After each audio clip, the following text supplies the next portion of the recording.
Welcome to A Year of War and Peace. I'm your host, Brian E. Denton. A Year of War and Peace is a daily, year-long, chapter-by-chapter reading of and meditation on Leo Tolstoy's epic novel, War and Peace. In these videos and podcasts, you'll be treated to a free reading of one chapter per day of the novel, plus a reflective essay I've written individually tailored to that day's chapter.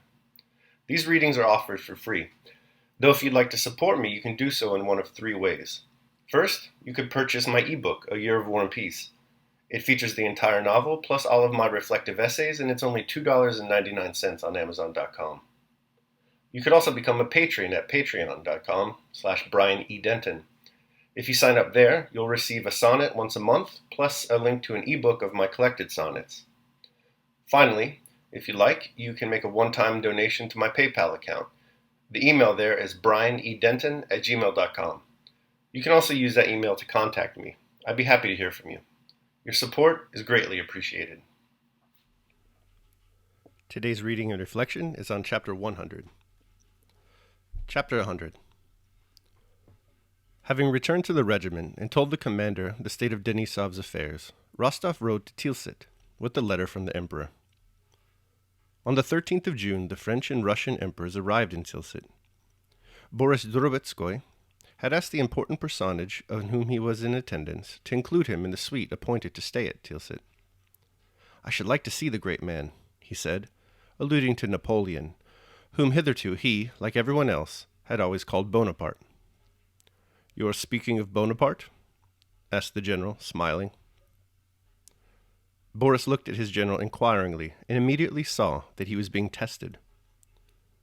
"I am speaking, Prince, of the Emperor Napoleon," he replied. The general patted him on the shoulder with a smile. "You will go far," he said, and took him to Tilsit with him. Boris was among the few present at the Niemen on the day the two emperors met. He saw the raft, decorated with monograms, saw Napoleon pass before the French guards on the farther bank of the river, saw the pensive face of the Emperor Alexander as he sat in silence in a tavern on the bank of the Niemen, awaiting Napoleon's arrival, saw both emperors get into boats, and saw how Napoleon, reaching the raft first, stepped quickly forward to meet Alexander, and held out his hand to him, and how they both retired into the pavilion.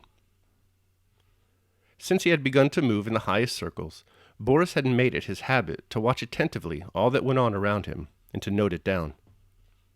At the time of the meeting at Tilsit, he asked the names of those who had come with Napoleon, and about the uniforms they wore, and listened attentively to words spoken by important personages. At the moment the emperors went into the pavilion, he looked at his watch, and did not forget to look at it again when Alexander came out. The interview had lasted an hour and 53 minutes. He noted this down that same evening, among other facts he felt to be of historic importance. As the emperor's suite was a very small one, it was a matter of great importance for a man who valued his success in the service to be at Tilsit on the occasion of this interview between the two emperors, and having succeeded in this, Boris felt that henceforth his position was fully assured. He had not only become known, but people had grown accustomed to him and accepted him. Twice he had executed commissions to the emperor himself, so that the latter knew his face, and all those at court, far from cold-shouldering him, as they had at first when they considered him a newcomer, would now have been surprised had he been absent. Boris lodged with another adjutant, the Polish Count Zelensky. Zelensky, a Pole brought up in Paris, was rich and passionately fond of the French, and almost every day of the stay at Tilsit, French officers of the Guard and from French headquarters were dining and lunching with him and Boris. On the evening of the 24th of June, Count Zelensky arranged a supper for his French friends. The guest of honor was an aide-de-camp of Napoleon's. There were also several French officers of the Guard, and a page of Napoleon's, a young lad of an old aristocratic French family. That same day, Rostov, profiting by the darkness to avoid being recognized in civilian dress, came to Tilsit and went to the lodging occupied by Boris and Zelensky. Rostov, in common with the whole army from which he came, was far from having experienced the change of feeling toward Napoleon and the French, who from being foes had suddenly become friends, that had taken place at the headquarters and in Boris. In the army, Bonaparte and the French were still regarded with mingled feelings of anger, contempt, and fear. Only recently, Talking with one of Platov's Cossack officers, Rostov had argued that if Napoleon were taken prisoner, he would be treated not as a sovereign, but as a criminal. Quite lately, happening to meet a wounded French colonel on the road, Rostov had maintained with heat that peace was impossible between a legitimate sovereign and the criminal Bonaparte. Rostov was therefore unpleasantly struck by the presence of French officers in Boris's lodgings, dressed in uniforms he had been accustomed to see from quite different a point of view from the outposts of the flank. As soon as he noticed a French officer who thrust his head out of the door, that warlike feeling of hostility which he always experienced at the sight of an enemy suddenly seized him. He stopped at the threshold and asked in Russian whether Drubetskoy lived there. Boris, hearing a strange voice in the anteroom, came out to meet him. An expression of annoyance showed itself for a moment on the face as he first recognized Rostov. "Oh, it's you. Very glad to see you," he said, however, coming toward him with a smile. But Rostov had noticed his first impulse. "I've come at a bad time, I think. I should not have come, but I have business," he said coldly. "No, I only wonder how you managed to get away from your regiment. Dans un moment Jésus à vous," he said, answering someone who called him. "I see I'm intruding," Rostov repeated. The look of annoyance had already disappeared from Boris's face. Having evidently reflected and decided how to act, he very quietly took both Rostov's hands and led him into the next room. His eyes, looking serenely and steadily at Rostov, seemed to be veiled by something, as if screened by blue spectacles of conventionality. So it seemed to Rostov. "Oh, come now, as if you could come at a wrong time," said Boris, and he led him into the room where the supper table was laid and introduced him to his guests, explaining that he was not a civilian, but a hussar officer, and an old friend of his. "Count Zelensky, etc., said he, naming his guests. Rostov looked frowningly at the Frenchman, bowed reluctantly, and remained silent.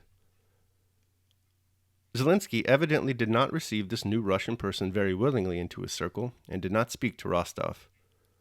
Boris did not appear to notice the constraint the newcomer produced, and, with the same pleasant composure, and the same veiled look in his eyes with which he had met Rostov, tried to enliven the conversation.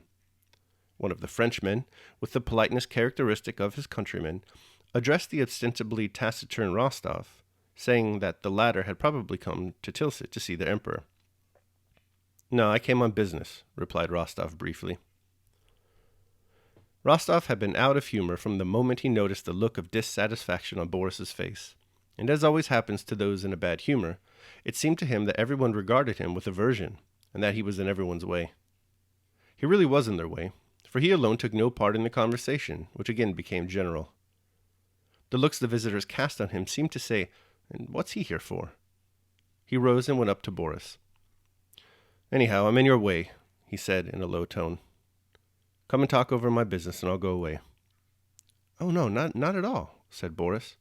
"But if you are tired, come and lie down in my room and have a rest." "Yes, really." They went into the little room where Boris slept.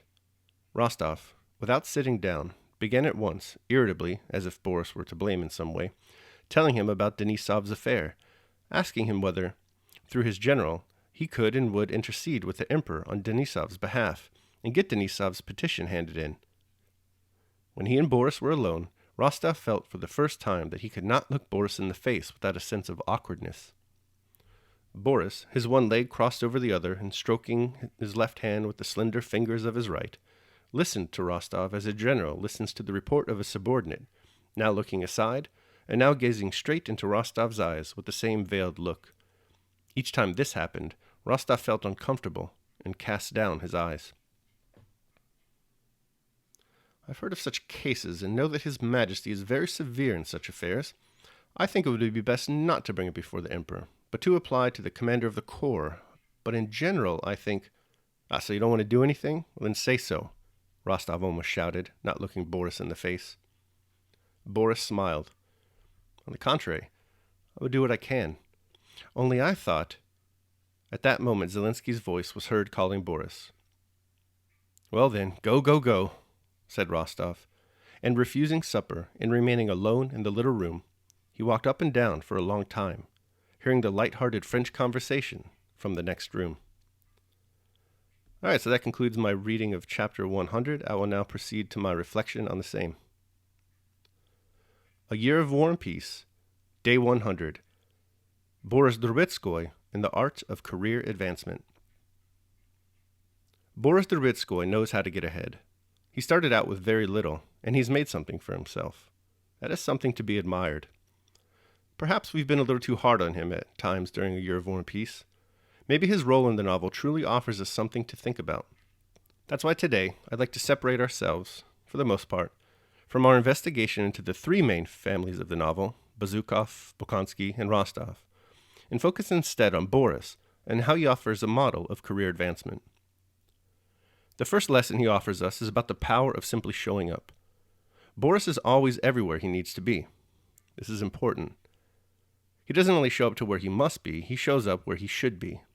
Take, for example, the signing of the Treaty of Tilsit. Boris doesn't need to be there, but he makes sure he is there. Why? As the emperor's suite was a very small one, it was a matter of great importance, Tolstoy writes, for a man who valued his success in the service to be at Tilsit on the occasion of this interview between the two emperors. And having succeeded in this, Boris felt that henceforth his position was fully assured. He had not only become known, but people had grown accustomed to him and accepted him. Twice he had executed commissions to the emperor himself, so that the latter knew his face, and all those at court, far from cold shouldering him, as at first, when they considered him a newcomer, would now have been surprised had he been absent. Secondly, Boris makes the most of his presence at these important events. Throughout the meeting, at the signing of the Treaty of Tilsit, he makes notes. He notes who is there, who they are, what they are doing. He also listens attentively. He's always on, this guy.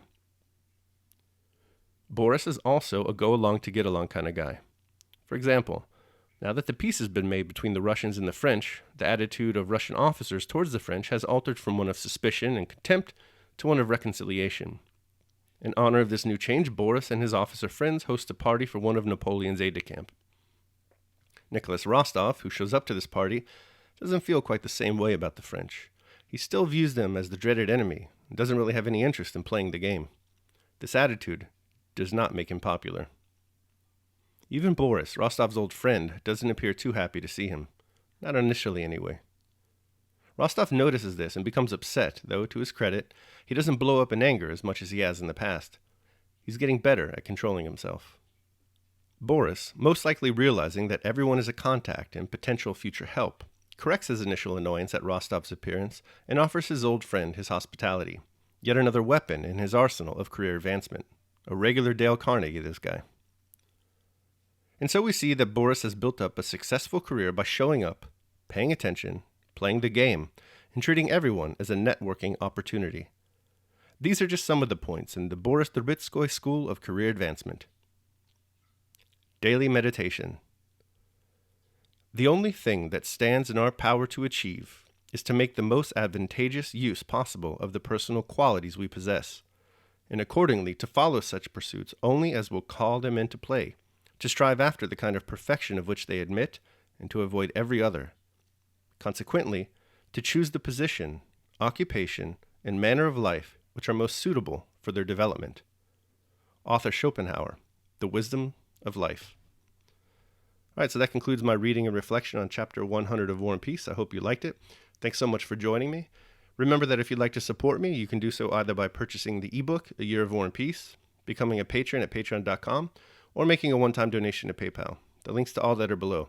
Your support is greatly appreciated. Tomorrow we will be reading and reflecting on Chapter 101. I hope you'll join me. Until then, take care of yourselves and others.